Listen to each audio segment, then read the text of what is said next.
Kung lahat ng bagay ay nakasalalay sa'yo sa negosyo mo, then ikaw yung bottleneck ng negosyo mo. Ayun mga boss, no, this video ay para sa mga computer business owner or para sa mga negosyante. Tapos gusto nyo na scale up yung business nyo. At gusto nyo na magkaroon ng time freedom sa negosyo nyo. At the same time, gusto nyo maiwan yung negosyo nyo. So actually mga boss, this video is the continuation of our vlog series, no, kung paano natin maiwan yung computer business natin. Kung bago ka lang pala sa channel ko, ako nga pala si Roger Silvido. Isa po akong computer business owner for 6 years. At ngayon mga boss ay nagsishare po ako ng mga experiences ko po sa pagninegosyo, particularly no, sa computer business. Ma-share ko lang sa inyo mga boss. Prior kami nagnegosyo dito sa computer business, mga laptops o computers, prior kami nagkanegosyo ng ganito.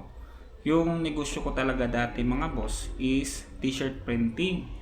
Nung nagnegosyo po ako mga boss ay nagtatrabaho din ako dati as consultant sa mga BPO companies. Ayun, so parang side hustle ko yung t-shirt printing. There was one time mga boss na meron kaming na-deal na isang BPO company dito sa Cebu. Umorder sila sa amin ng 600 pieces na tote bags. So syempre ako dati mga boss, maliit lang po yung oras ko talaga dati dahil yun nga, nagtatrabaho pa ako at hindi ko po kaya na i-provide na ako lang. So yan yung isa sa problema ko kasi ang dami ng orders namin tapos ako lang yung magtatrabaho. Ayun, so ang ginawa ko dati mga boss is meron ako mga kaibigan na mga t-shirt printer din, no? Nag-chat ako sa kanila and then syempre inalam ko kung sino yung available during that time. So ang ginawa ko lang talaga dati is pinasubcon ko sa ibang printer. So ang kagandahan doon mga boss ay doon niya ginawa sa bahay namin. So ayun, nagprint siya sa bahay namin. I'm still working sa trabaho ko and then ayun, doon lang ako to supervise. Check ko lang kung maganda ba yung quality ng gawa nila or hindi. Kung pasado ba siya sa akin or hindi. So ganun yung ginagawa ko dati. Doon ko siya slowly na build kung paano mag-manage ng isang team. Kasi yung team ko dati sa t-shirt printing, nandun yung sometimes kukuha ako sa mga kapatid ko, 3 yung kapatid ko, and then minsan meron pa kaming kukunin na ibang tao sa kapitbahay namin, ganun. So doon siya na-practice yung management ko talaga sa mga tao and kung paano natin ma-maximize yung time natin. So dahil doon mga boss, dahil sa strategy namin na pinasubcon ko sa kaibigan ko na isang t-shirt printer, no, doon ko na feel na though medyo maliit yung profit ko doon, pero at least hindi ako pagod, hindi ako na burn out at maganda yung quality ng na-provide namin na service sa customer namin. And kagandahan doon is naka-provide pa ako ng trabaho sa ibang tao. Yun yung maganda. Okay? So, doon sa topic natin na kung lahat ng desisyon sa negosyo mo ay dumadaan pa rin sa'yo or hindi gagana yung negosyo mo kung wala ka sa negosyo mo. So, yan yung isang malaking balakid, isang malaking problema sa computer business. Dahil kapag wala ka doon mga boss, automatic na naka-standby yung projects, naka-standby yung orders, naka-standby yung mga tao mo. So, yan yung pag-uusapan natin today.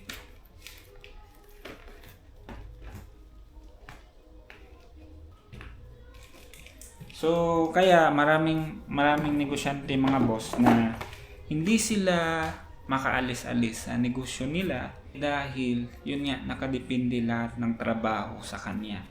So kunwari meron kayong order na computer build, so yung mga tao mo, kung meron ka ng tauhan ngayon,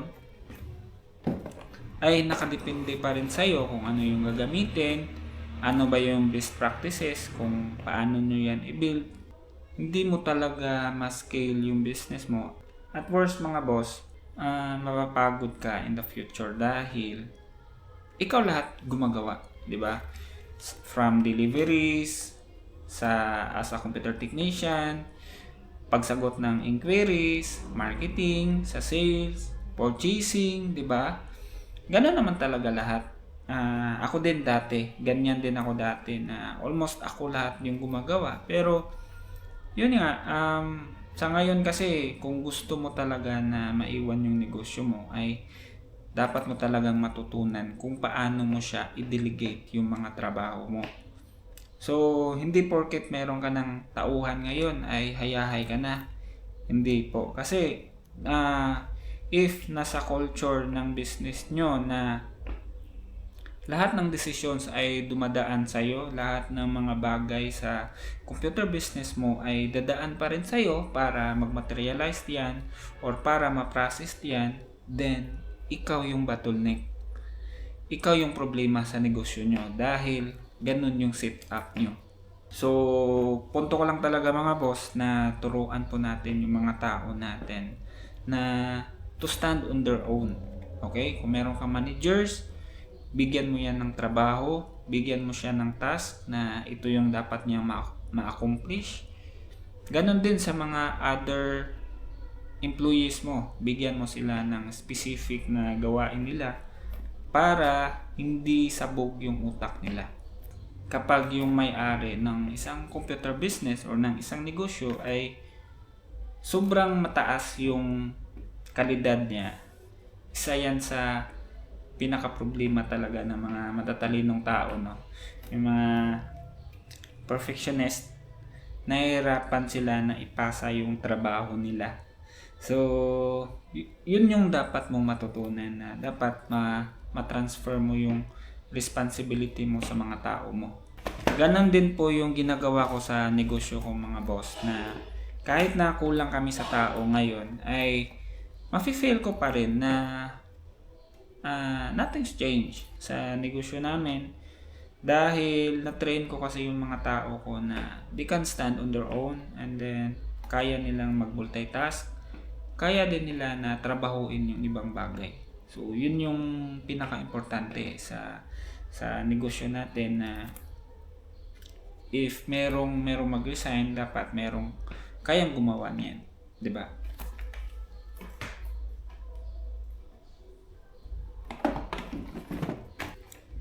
So, mapapayo ko talaga mga boss sa inyo kung meron na kayong mga tauhan, dapat slowly no ma-transfer mo na yung mga trabaho mo sa ibang tao, sa managers mo at sa mga taong pinakakatiwalaan mo. So, meron po yung level of access in every job description, in every position. Meron lang po silang specific details, specific access sa negosyo mo. So, kung rider, ito lang dapat yung ma-access nila. Kung computer technician, ito lang yung dapat nila ma-access. Kung purchaser naman, ito lang dapat yung trabaho nila. Hindi na pwedeng lalagpas dito. Ganun po.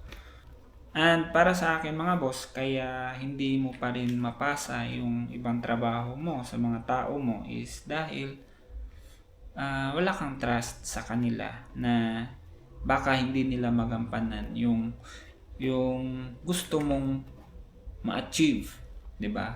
So, para sa akin isa 'yan sa pinakamalaking factor bakit hindi mo pa rin mabitiwan yung trabaho na 'yan.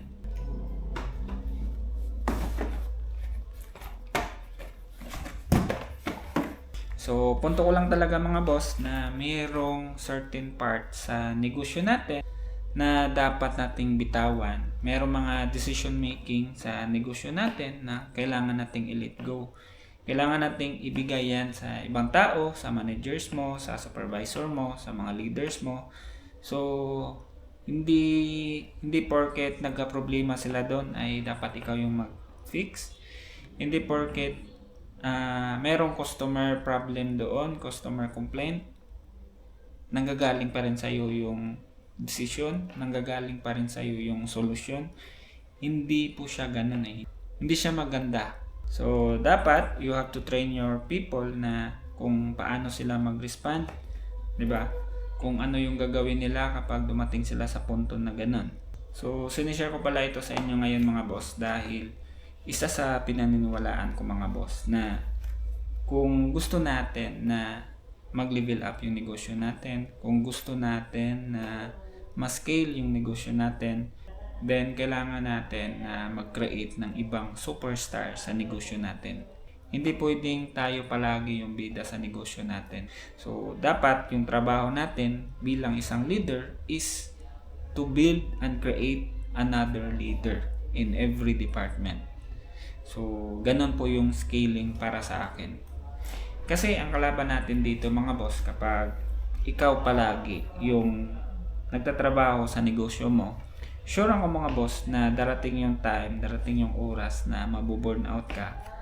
And dahil dyan mga boss, yan yung magiging cause bakit mabagal yung paglago ng negosyo mo. So, ayan lang. Sana meron kang natutunan in this topic. So, invite ko pala kayo mga boss, no? Meron tayong bagong RAM ngayon. So, kung gusto nyo nito, message kayo sa akin. Naghahanap pala ako ng mga dealers and resellers and exclusive distributor sa buong Pilipinas ng bagong brand natin, The Ultima. Ayan. Message kayo sa akin mga boss kung kailangan nyo ng RAM, ng supplier. Message kayo sa akin. Okay, so ayan lang. And always remember mga boss to always work smarter, not just harder. Takits mga boss. Bye-bye.